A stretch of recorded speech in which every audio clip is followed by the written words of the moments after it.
Hey everyone, we are back with an insight conversation as part of the ATL Education Expo. And I'm really excited to sit and talk with Laura Jackson, who is a former educator here in Atlanta. She's been in both private and public schools. And now, full disclosure, she is the marketing operations manager for Tara, our company, one of the hosts of the expo itself.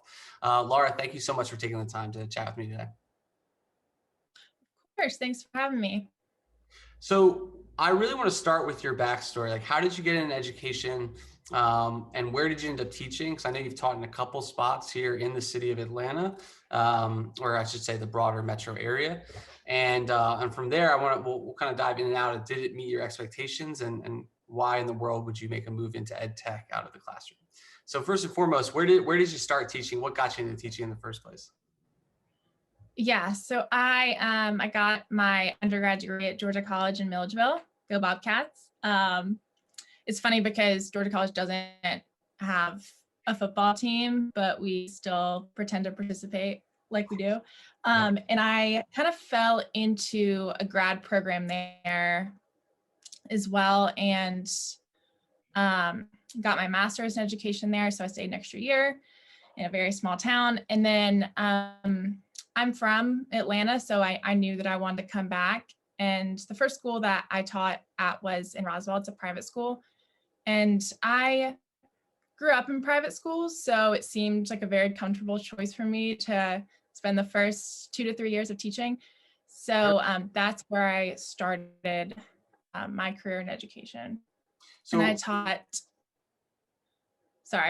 middle school math, 6th, 7th, and 8th grade there. Awesome.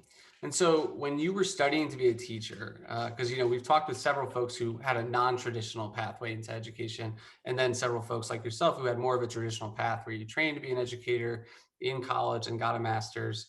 What was your expectation like, and kind of what were you most looking forward to going into the career of teaching in the first place?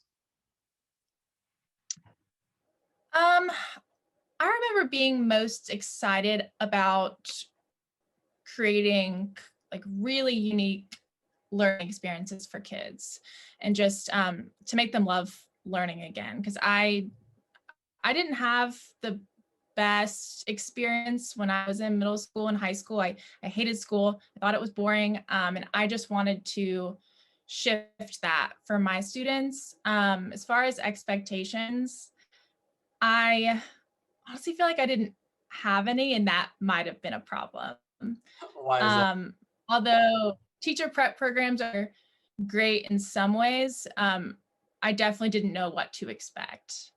Gotcha. So Especially from a you were sort of like, I'm gonna work with kids. It's gonna be great. I'll have my own classroom. But beyond that, it was sort of like, oh, this is gonna be great. I'll figure it out.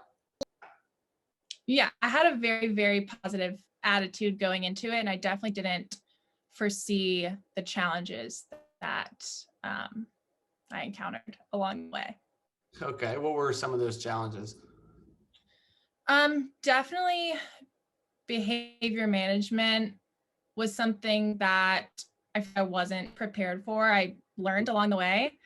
Sure. And definitely the testing aspect and handling the curriculum and the pacing, I didn't feel very prepared for that either. I just kind of blindly went in and had to learn it all at once, which was really challenging and frustrating at times, obviously.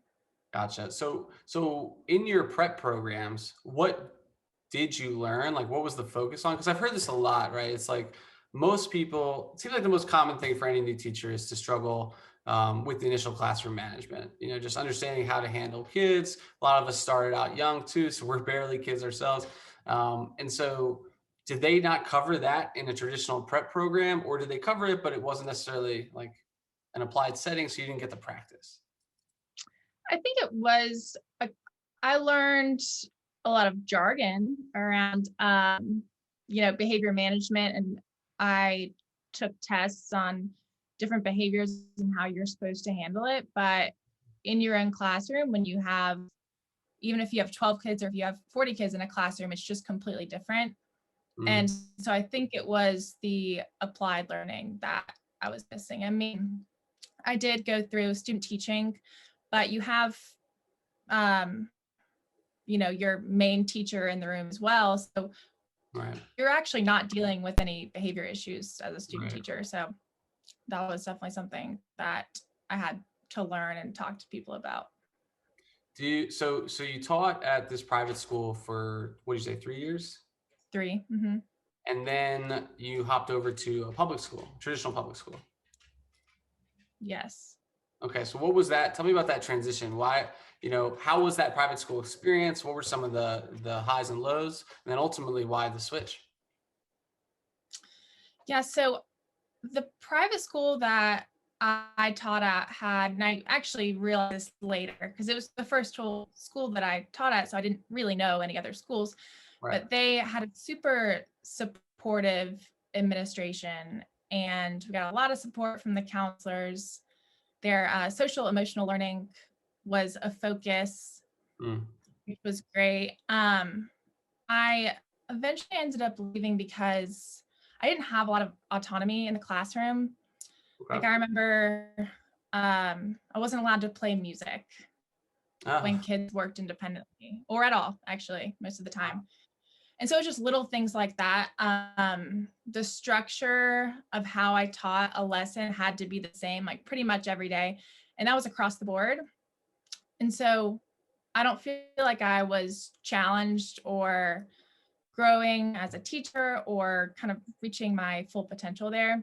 mhm. And I just wanted something different. I wanted to see, kind of push my own limits and see what I could do as a teacher. So that's why I left. But that Why being said, I mean, don't you play music? I don't, well, I did work at a private school for kids with specific learning disabilities. Okay. So it was a lot of ADD and ADHD. So I think their thought process was that if, there's music playing, the kids couldn't focus. But I think there are studies that, contradict that theory altogether. But, it wasn't my decision ultimately. So Of course. I mean, it's one of those things too, where, because I had the same experience in my school. Granted, it was a traditional public school, but there were times where the administration would have a policy or a procedure that they would just sort of blanketly, mandate. But then they never really would go into the why. And I feel like that's something that comes up a lot for teachers is like, if you just tell us why you're doing something, like we'll understand it, right? exactly. I remember actually, I had a diffuser in my room because an oil diffuser, Wait, because what is I taught that? middle school. An oil diffuser, you put the oil in it, smells good. It's like lavender and it's calming and Okay. um, makes your room smell good, Yeah. basically. And I taught middle schoolers. So they would come in from recess and I needed that in there. Plus the kids liked it. And I think the school nurse told me I couldn't have it because kids with asthma couldn't handle it, which I was like, okay, that's fine. But then I did my own research and found like a bunch of articles that contradicted that. And I was like, should I send this? I Right. don't Right. know. Just like Yeah. send her I the mean, email. it's like one of those things, and we're hearing this a lot in these conversations where it's like some of this stuff there's a lot of times it feels like it's just compliance and like liability. We're worried about liability for things. It's like, oh yeah, don't bring peanuts to school. It's not that we know anybody has a peanut allergy, but God forbid if somebody did. I feel like schools are a lot of times just in that position where they feel like better safe than sorry, and so maybe it's too far sometimes. I think so. I think, year after year, they were kind of taking more and more away. And it Mm, was like, well, I can't have fun with these kids anymore. right. And so I just, yeah, I wanted something new. Which is ironic because most people would assume that a private school is going to be less restrictive, probably, than a traditional public school. With traditional public schools, we hear about testing and standardization and, lack of support. And yet, here you are having experienced a private school, which, from the stuff you described, had similar restrictions as a lot of the public schools I've encountered. So, ultimately, you made that transition to another school here in Metro Atlanta. And what were you looking for? And then did it live up to what you hoped for? Yes and no. I was looking for more autonomy. Um, I personally believed, at the time that I was a better teacher than my first school was kind of allowing me to be. And Mhm. so I, wanted to be able to make my own decisions about how to plan a lesson and an activity. And I wanted to make it fun for kids, and I wanted kids to love learning. And in that realm, it did meet my expectations. The public school that I went to, I had a lot of autonomy, and my principal and my coach, I felt very trusted to make my own decisions. They never questioned if I said, well, I need to teach this lesson this way because of X, Y, and Z. And I never had to explain that. Right. Right. Um, and, I came up with my own behavior expectations and handled every situation the way that I thought it needed to be handled, and it wasn't questioned. So in that, you know, me leaving the private school for wanting more autonomy, I definitely got it. Okay. Do you think that the differences were like between the autonomy you got from the private school versus the public school? Do you think that was more like just those two specific schools, or do you think there's a broader trend there? Do you think that probably holds true across most schools? I think it might hold true. I will say that I think the two schools that I taught at could not be more different. I mean, from, just talking to other teachers, they're just like so far sides of the spectrum. So I don't know if it would be like that across the board. But I think there's definitely a trend. Yeah. No, I mean, I would agree with you in the sense that, my gut says they're probably, it's one of those things where every school is very unique in its own right, because it's got whatever the student and community population is like and what their values are and what's around, socioeconomic conditions, obviously. And then on top of that, you've got the leadership. On top of that, you've got the district's priorities and all those things. So, okay, so you're at this public school, and what were some other things that were very starkly different from private schools? Because I think there's a lot of debate right now about, is the public school system, is there a future there? How do we get there? But I think first and foremost, we got to know what kind of the challenges are. So what did you see while in the public school that maybe was different or harder or more challenging? Um, well, class size for one, Okay. because I was coming from a school where my largest class was 16. And I think at the public school that I taught, it was 45, 46. So that was definitely the biggest shock of my life. Besides that, and I think it does have to do with how many students I had. It was the paperwork, and then the lesson plan expectations, and just the like standardized testing pressure overall was very overwhelming. And there are just all these moving parts, and I guess not enough support or time in the day to do all of it and feel good about, I always felt like I was leaving a kid behind because I Right. didn't have enough time to do what I needed to do. Gotcha.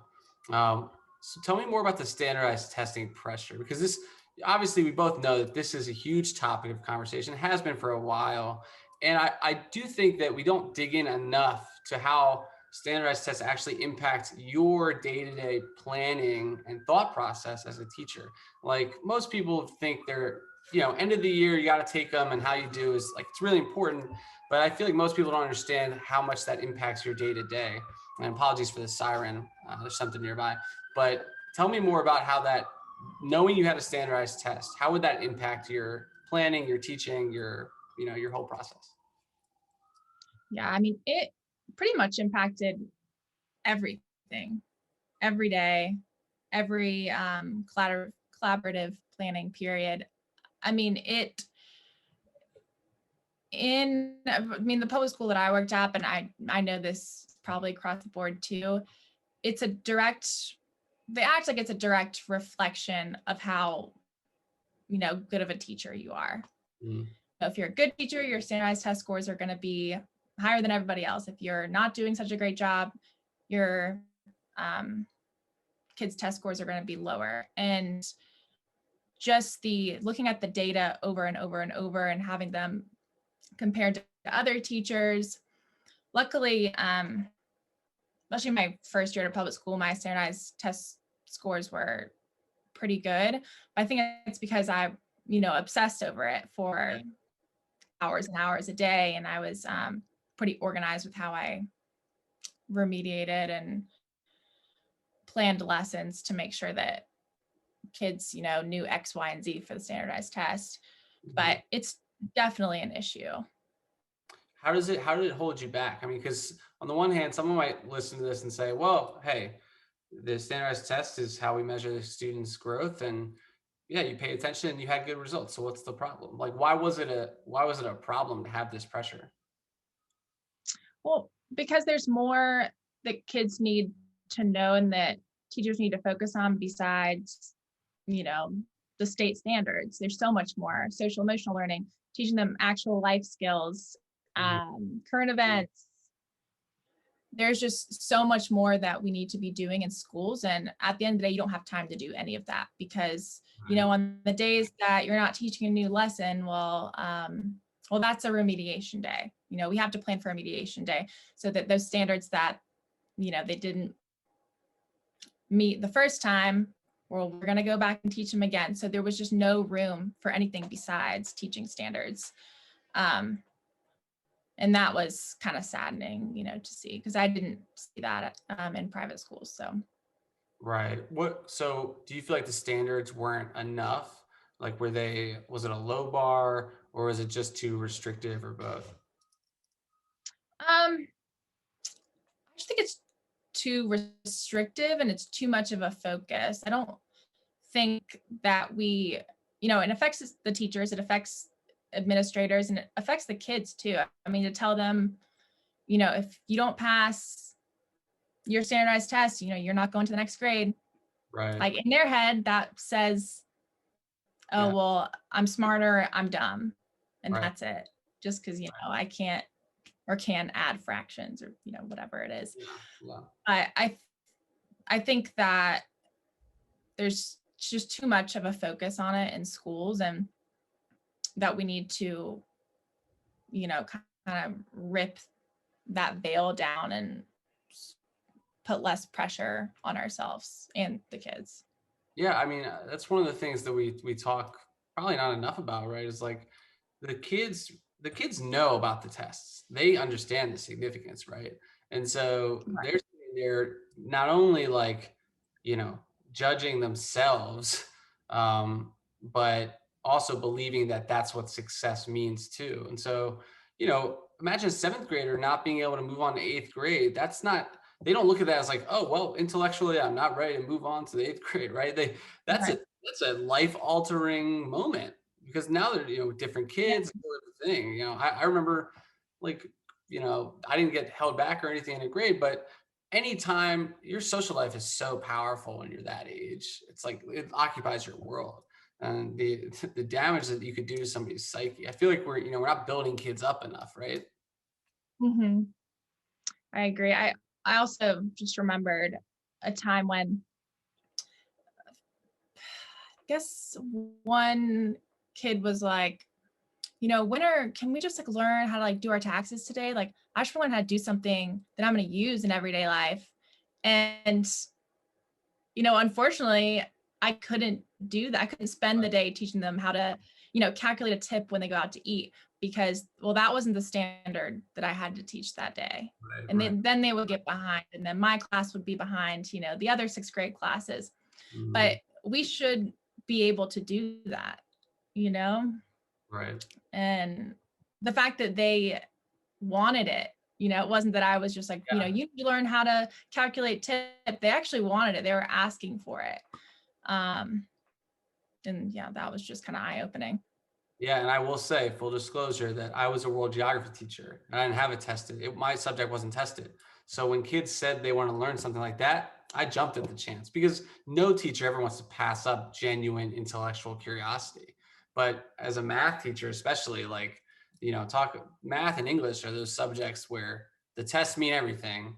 there's no stopping it. And so I was, but even that is just wild. Like we should be creating a process where intellectual curiosity is rewarded and cultivated, as opposed to like you Right. have a teacher who's like in charge of learning but shuts down the learning when kids want to do it.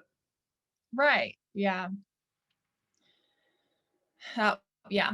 That was a hard day. I remember coming home and just feeling so defeated because, I wish I could have had more time for it. And, I looking back, I probably should have just shut my door and done it anyway. But I mean, it felt like, high stakes. I was evaluated based off of, how was my pacing? How was my timing? Did I teach all the standards? Right. What did my kids do? And so teachers aren't given that if they, care about their evaluation and what administration thinks, they don't have that time to be creative and answer questions, Right. which is sad. And you shouldn't have to, right? Like a teacher shouldn't be responsible for having to make that judgment. Like you shouldn't have to evaluate whether what your principal is telling you to do is the right thing or not, right? Like Right. ideally you trust in them, and that's kind of what you're supposed to do. That's what most teachers do for the evaluations, but also because it's a school leader, like you want to follow them ideally, right? Right.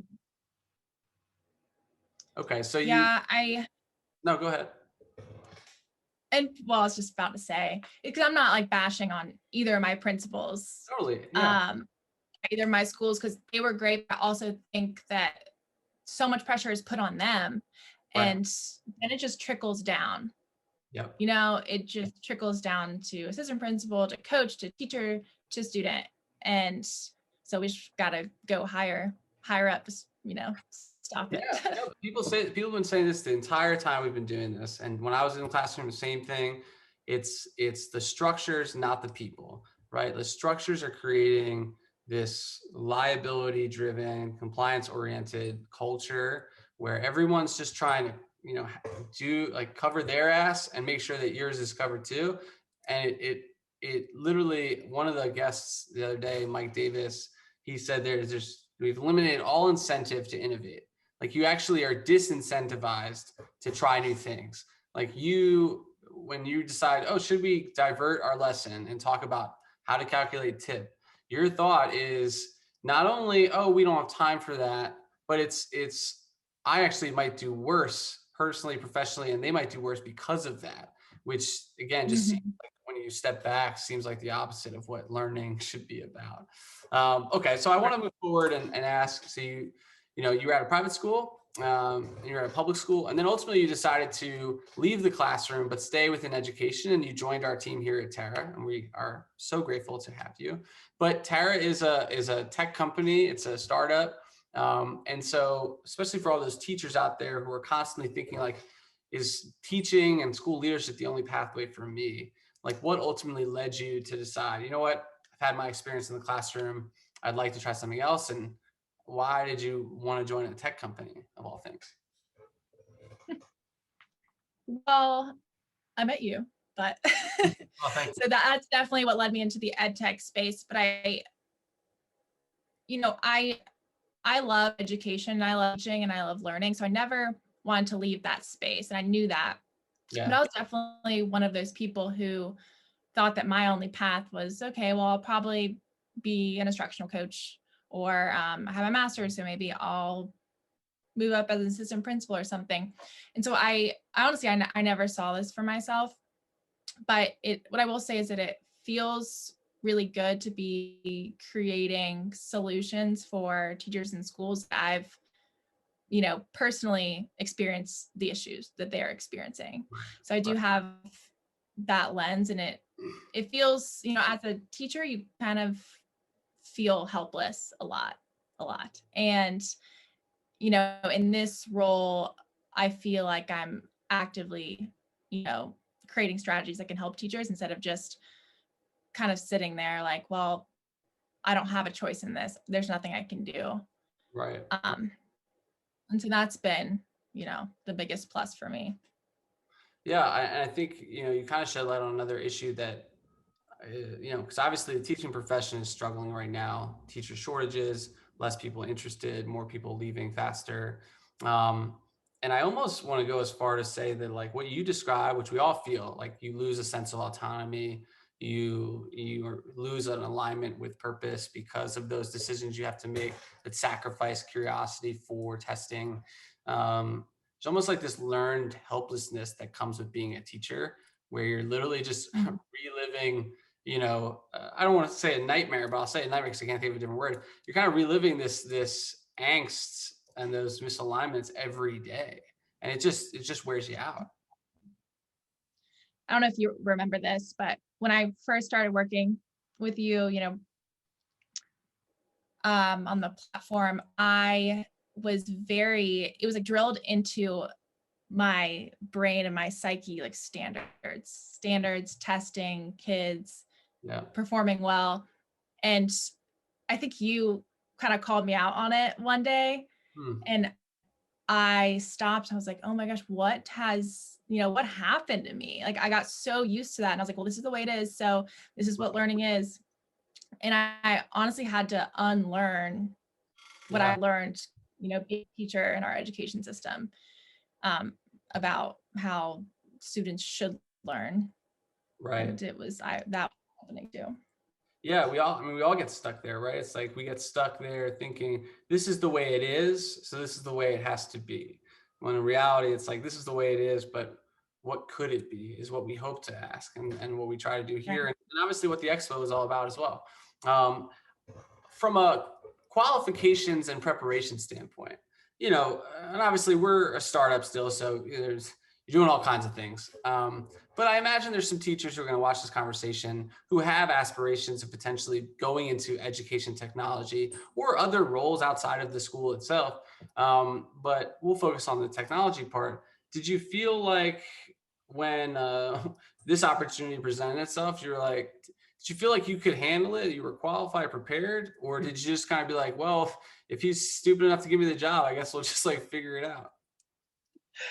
Um, I would kind of say half and half. Like, I knew that I had a, a lens, like from a teacher standpoint and just being in education for a while, where I could speak about what's important to a teacher and a school and a coach and a principal, or what I thought would be important to them.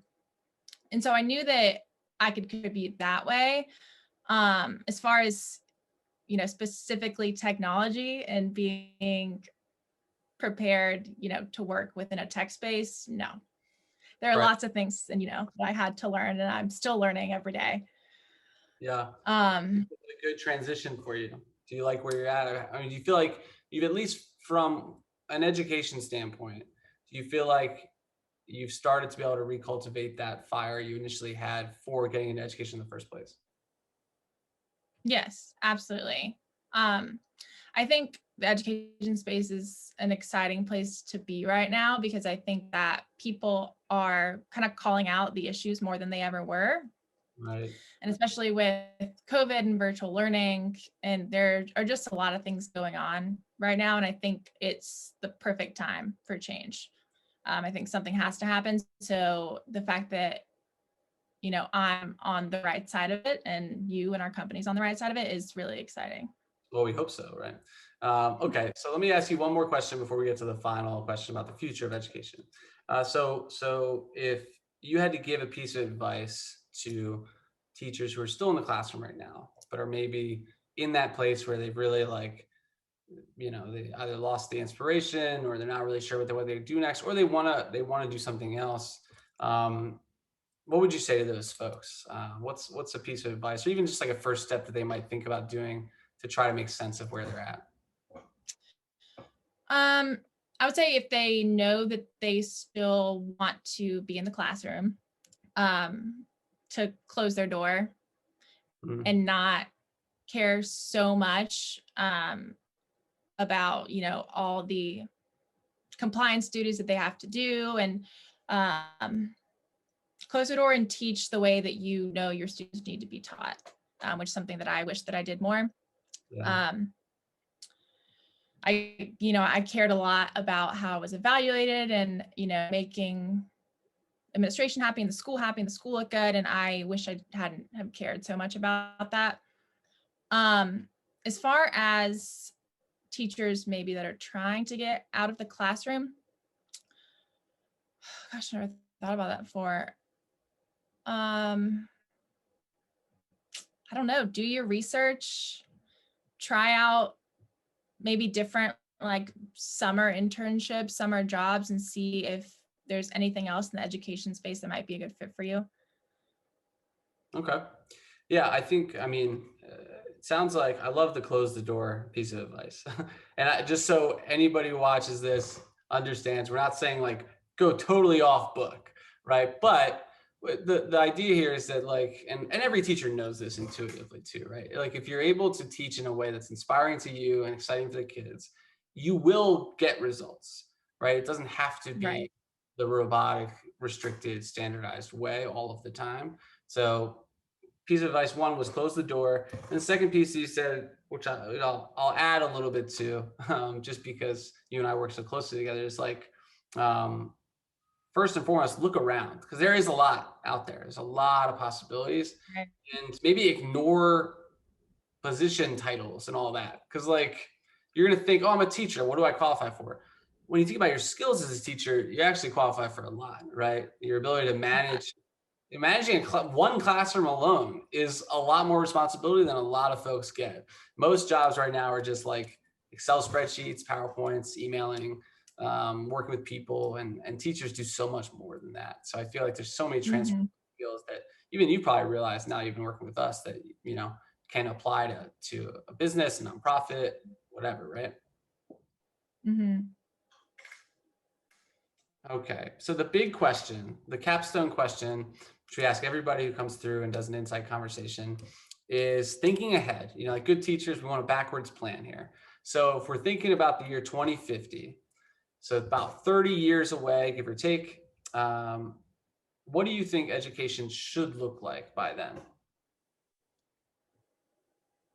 You know, I've asked so many people this question, and you've asked it to me so Yeah, many times, and it doesn't get easier yeah, to answer. It's a tough question. I think that I would want it to look less controlled and more creative. I mean, basically, we've talked about this whole time, but I want teachers and principals and everybody in the school to have an opportunity to be more creative and teach and instruct the way they know their kids will learn. And I also just want, and I think through that, kids will want to come to school. I want kids to be excited to come to school because they're exploring, you know, skills beyond curriculum, beyond the standards, and life skills at that.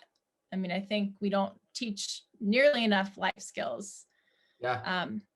in the classroom, and I want kids to walk in and feel like they're actually getting something out of their education, and for teachers to walk away knowing that they're teaching valuable information every day. Awesome. Yeah, I mean, even that simple idea of allowing for more creativity and just trying to make a school a place you want to be, and not a place you dread going to, I think is a good enough vision to start with. So again, this has been me talking with Laura Jackson, part of the Insight conversation for the ATL Education Expo. Laura is a former Metro Atlanta teacher in both private school and public school, and now works for Tara Education Technologies full time. Made that transition in the last couple of years. Laura, thank you so much again for sharing your thoughts and your experiences. I know it's hard to sometimes just share about what it was personally like as a teacher, because we all have struggles, but you Right. know, I hope this will help others who are in the same position that you might have been a couple of years ago, and